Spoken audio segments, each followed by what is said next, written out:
기도하겠습니다. 하나님, 오늘 가룟유다의 반응에 예수님 어떻게 반응하셨나 말씀을 전하려고 합니다. 가룟유다는 왜 화내며 심술과 분노로 반응했고 예수님 그 반응을 불완전한 감정으로 반응하지 않고 사랑으로 반응했던 걸 볼 수가 있습니다. 이걸 전하려고 하오니 성령께서 역사하셔서 해주셔서 저와 듣는 사람의 마음에 복이 되게 도와주옵소서. 예수님의 이름으로 기도했습니다. 아멘. 하나님 말씀은 요한복음 13장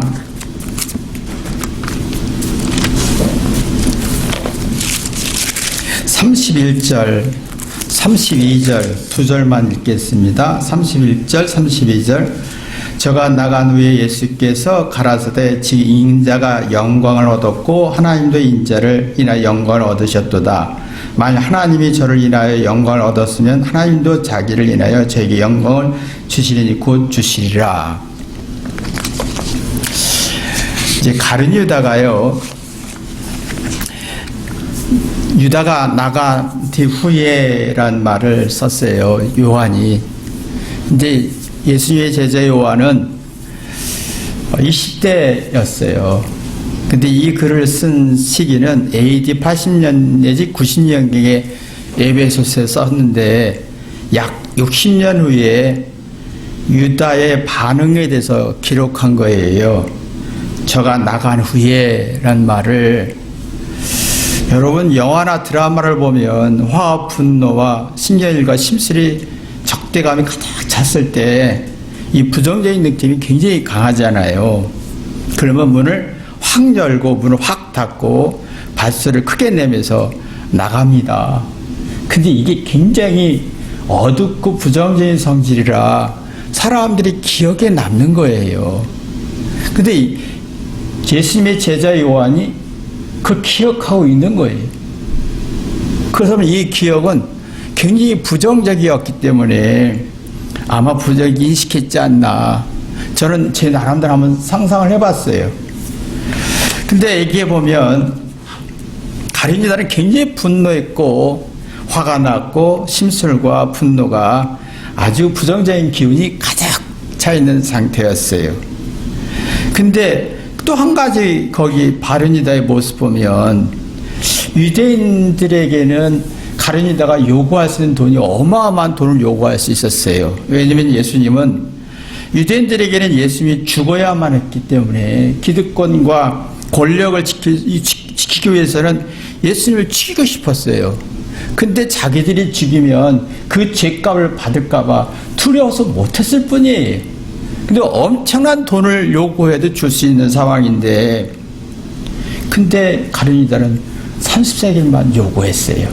그 똑똑한 사람이 엄청난 돈을 요구한 게 아니라 30세겔만 요구했어요. 그래서 왜 이게 이렇게 했을까? 화가 나서, 분노가 나서. 우리도 그게 있잖아요. 드라마 같은 데 보면 부모나 사랑하는 사람에 대해서 화풀이 하면 부모나 사랑하는 사람의 가장 좋아하는 물품을 파괴하고 매덕가는 도자기도 파괴하는 막 분노를 일으키잖아요. 우리도 마음에 안 들면 화내면서 무시하면서 그들이 좋아하는 걸 막 파괴시키고 싶잖아요. 근데 이 가룟유다의 감정을 보면 어마어마한 돈을 받을 수 있는 예수님의 몸값인데 30세겔에 팔았다는 것은 이 분노와 화와 심술과 막 적대감이 어마어마했다는 거예요. 이 가룟유다는 왜 이런 현상이 있었을까? 사실 가룟유다는요 굉장히 헌신적인 사람이었습니다. 똑똑할 뿐만 아니라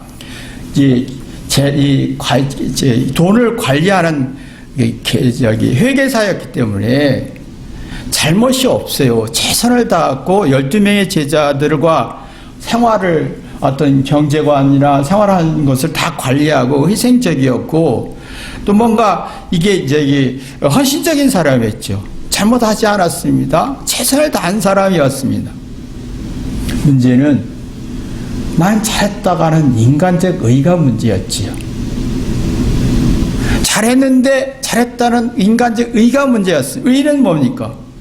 사람이 지켜야 할 도리잖아요. 이 도리는 딱 한 가지, 영원히 소생하는 거예요. 영원히 소생해서 마음의 기운이 살아나야 돼요. 살아나야 잘잘못을 올바로 이해하고 받아들이는 능력이 있거든요. 기술과 과학은 뭔지 아세요? 하나의 기술과 과학은요, 새로운 성질이에요. 하나의 선이에요. 자, 기술과 과학은요, 언제나 문제점, 단점을 찾아내서 거기서 해결할 수 있는 용기와 지혜와 능력을 발전시키는 게 기술이잖아요. 근데 이게 의의는 자기 잘못을 깨닫지 않습니다. 잘못을 보지 않습니다. 하나님의 의는 은혜입니다. 은혜는요, 하나님과 이웃이 나를 위해 노력해 고생했다고 하면요, 회개하면서 이 영원히 소생하는 그 깨닫는 역량이 커집니다. 그러면 역량이 커지면 마음의 귀에 살아나서 잘잘못을 객관적으로 보고 이해하면서요, 보상을 요구하지 않습니다. 뭘 바라는 게 없어요.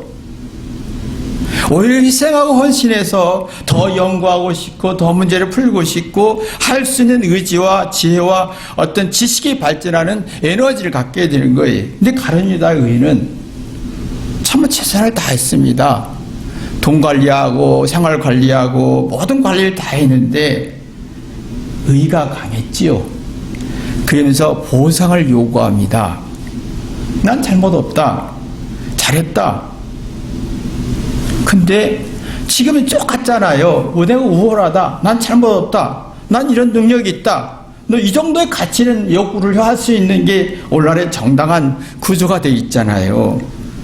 근데 이게 지금의 오늘날의 의의가 가룟 유다하고 똑같다는 거지요. 보상을 요구, 내가 노력한 만큼, 내가 희생한 만큼, 내가 똑똑한 만큼 보상을 요구하는 의의는 악한 의의죠. 그 내가 원하는 걸 들어줘야 한다는 권리가 강해지면 이 마음에 과부하가 일어납니다. 마음에 이해하고 깨닫는 능력은 작아지는데 요구하는 게 많아지면 과부하가 일어나죠. 이게 과부하는 전기 에너지를 초과해서 쓰는 게 과부잖아요. 과부하인데 과부하의 문제점이 뭔지 아세요? 신호 처리 회로가 망가진다는 거예요. 신호는 뭡니까? 뭔가 문제가 있다라는 걸 주는 거잖아요. 양심의 세계죠. 그러니까 지금은 사람들이 지금 현대인들이 내가 똑똑한 만큼, 내가 우월한 만큼, 노력한 만큼, 고생한 만큼 바라고 기대하고 보상을 요구하는 게 참 많습니다. 근데 마음의 신호체계가 무너지는 거예요. 그러면 잘못을 몰라요. 그냥 두렵고 불안해요. 보상은 강해지는데 마음의 불안과 마음의 기운은 없어져요.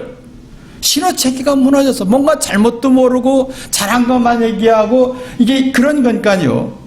그게 지금은 이상하게 뭔가 똑똑한데 보상하고 희생을 많이 했는데 보상을 요구하는 게 너무 많은 거예요.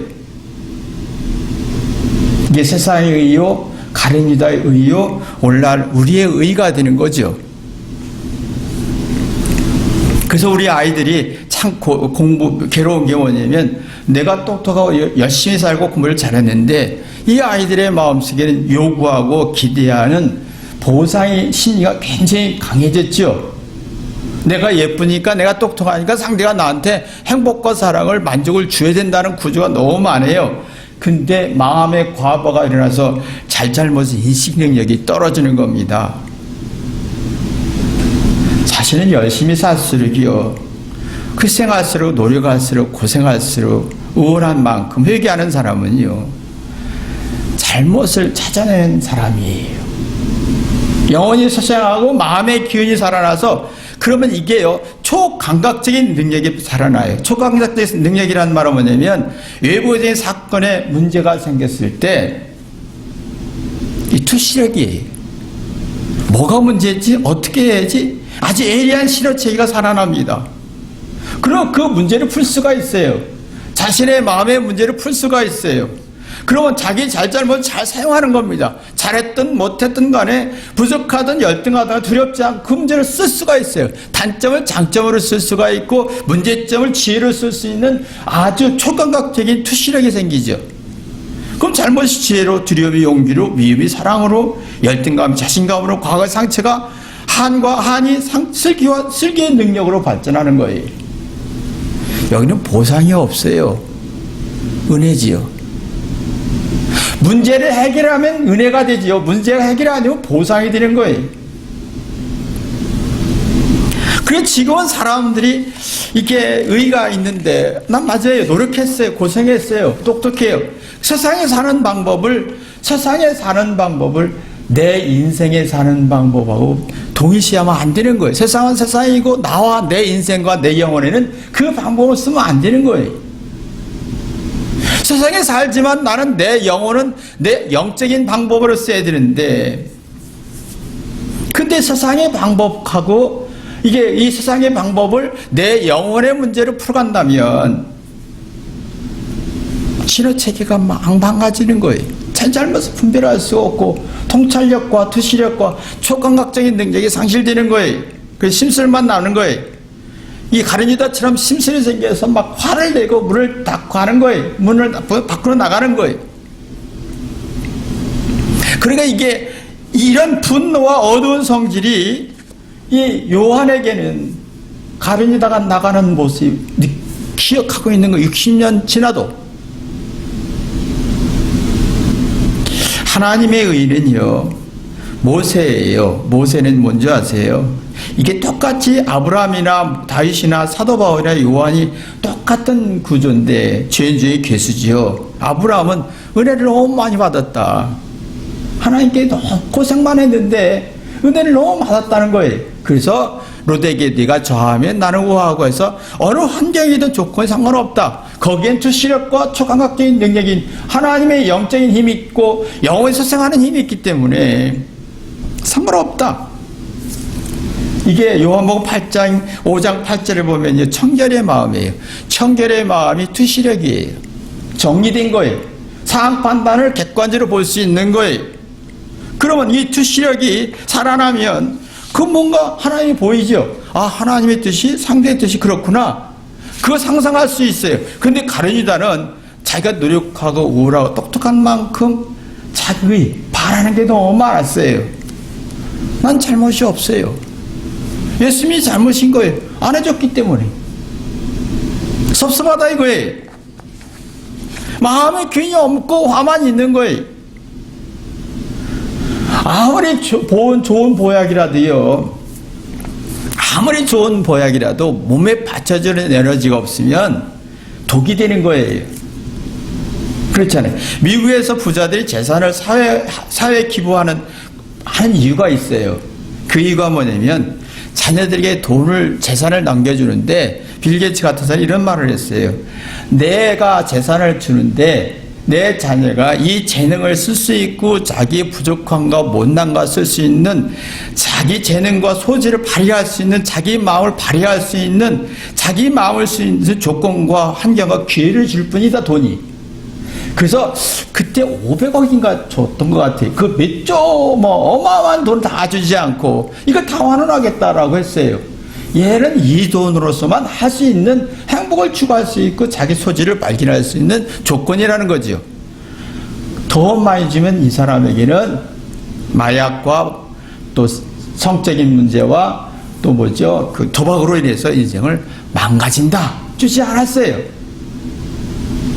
우리가요 보면 이 가룟유다 같은 의인은 이게 우리가 너무 많이 기대가 된가 마음의 신호체계가 무너지면서 잘잘못을 인지 못하잖아요. 그러면 이기적인 욕구가 굉장히 강해질 수밖에 없어요. 기대가 많아지고 보상심리는 그거예요. 그러니까 보상심리가 너무 많아지면 불안하니까 야망이 생겨요. 불안의 야망이 있어요. 불안의 꿈이 있어요.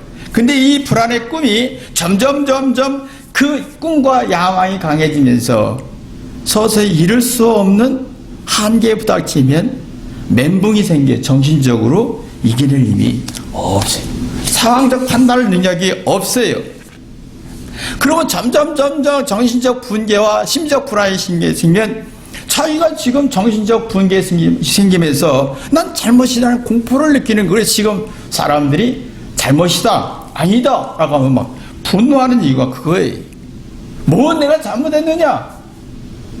이 가련이다 세상에 의해 정신적 불안에 친화체계가 무너지면서 뭔가 이게 자꾸 불안한 거예요. 그러면 누가 잘못이라는 말을 1% 했는데 99% 느끼는 거예요.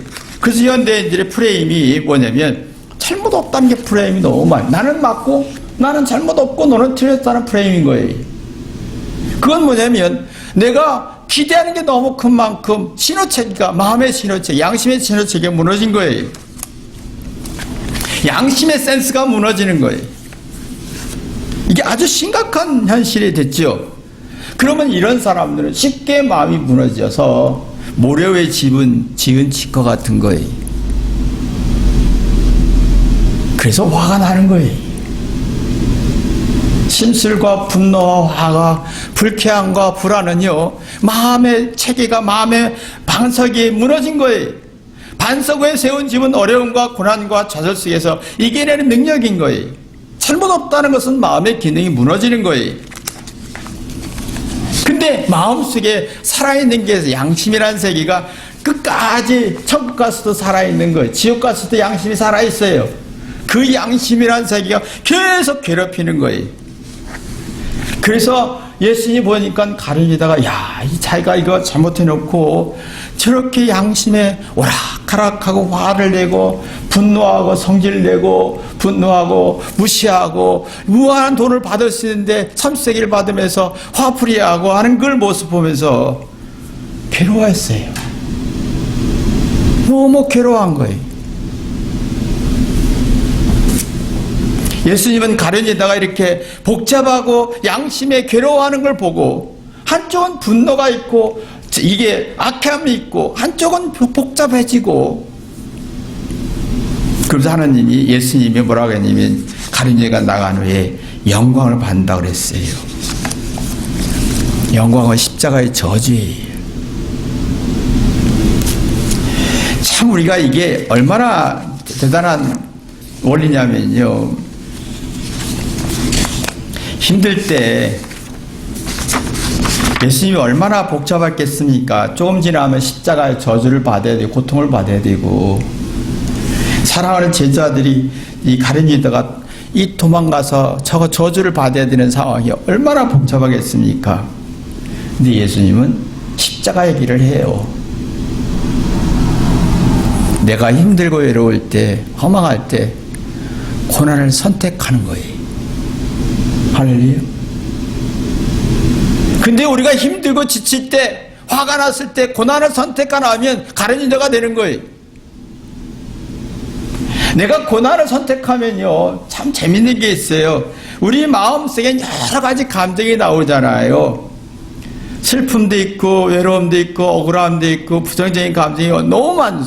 노여움도 있고, 막 이런 여러 가지 감정이 있잖아요. 근데 우리 마음에 희노애락이 있어요. 좋은 감정, 나쁜 감정이 있어요.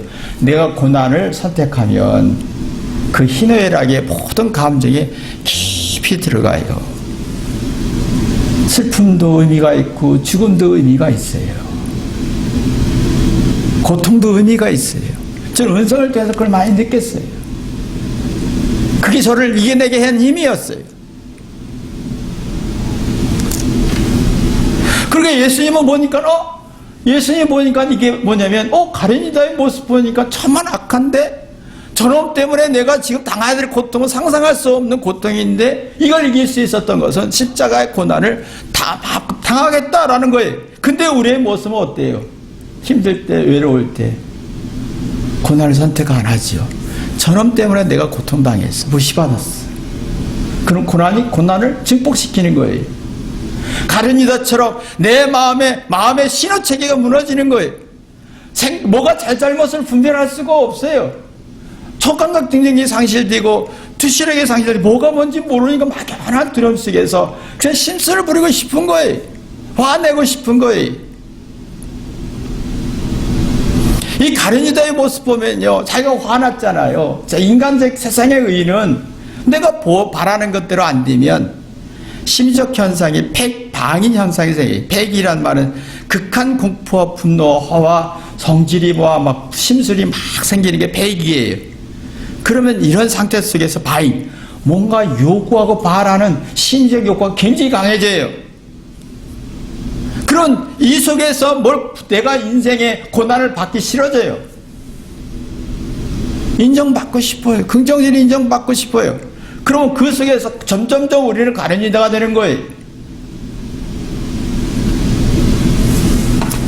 근데 예수님이 여기에서 참 대단한 게 이런 상황 속에서 이 바른 유다를 받아들여요. 나는 받아들일 수 있을까? 나는 받아들일 수 있을까? 고통을 받아들일 수 있을까? 예수님은 이 고난을 받으면서 지금 현대인들의 고통과 불이익을 싫어하잖아요. 그래서 자꾸 이 팩 형상이 생기는 거예요. 팩바인 형상이 생기는데 내가 고통당할수록 내가 더 뭔가 바라는 게 많아지는 거예요. 내가 우월하고 똑똑할수록 바라는 게 더 많아지고 정신적 붕괴가 생기면서 또 바라지기 더 발전하는 거예요. 그래서 현대인들이 요구하고 기다리는 게 한이 없어지는 거예요. 바라는 게 너무 막 보상식이 너무 발전하고 그래서 마음이 편하지 않는 거예요. 근데 놀라운 것은 예수님처럼 내가 고통받지, 부시받지 라고 할 때는 이상하게 마음이 편해지고 저주의 십자가를 감당할 수 있는 힘이 생기는 거예요. 편하다는 말은 뭡니까? 마음과 정신과 육체가 괴로운 것을 거부하지 않고 받아들일 마음의 기운이 있다. 영원히 소생하는 힘이 있다. 자, 이런 힘이 우리가 필요한데 우리는 이 힘을 싫어하잖아요. 이게 이상하게 저주라고 생각하고 이게 사랑을 못 받았다고 생각하는 게 구조잖아요. 근데 우리는 이거 거부하고 더 편하고 더 인정받고 점점 내 마음속에 보상심리가 많아지고 우리 마음속에 점점 악해지는데 점점 방위 현상이 막 심해지고 보상은 더 기대되고 마음은 다 무너지는 속에서 자꾸 바라는 게 백해무익한데 도움이 되지 않은데 이 백해무익한 걸 자꾸 추구해 가는 거예요.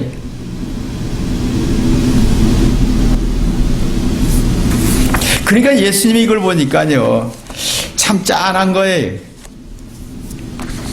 예수님은 고난을 당했지요. 고난을 맞아졌어요.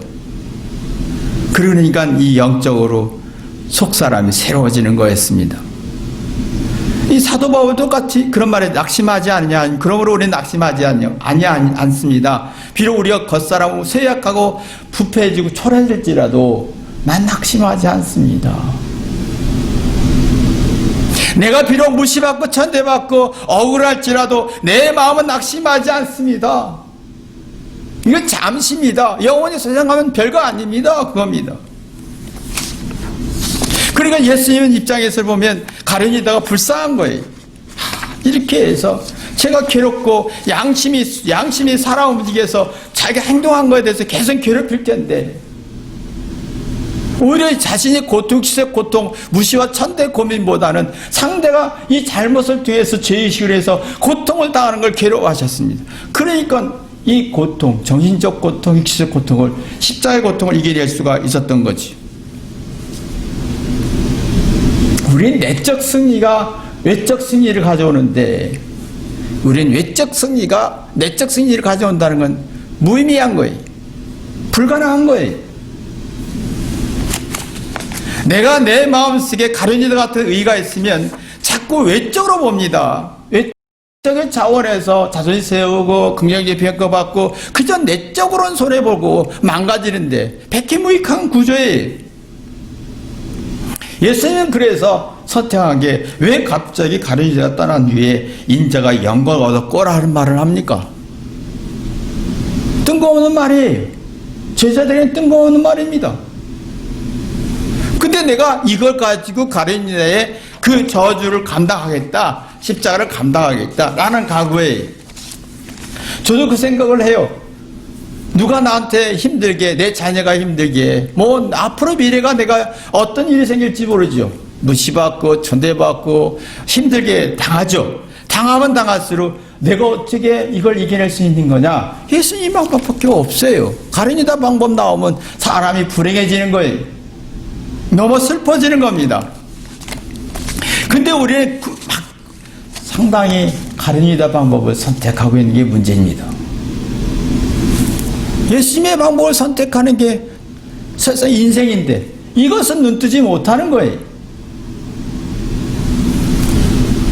여러분, 가룟유다가 되기를 주님의 이름으로 기도합니다.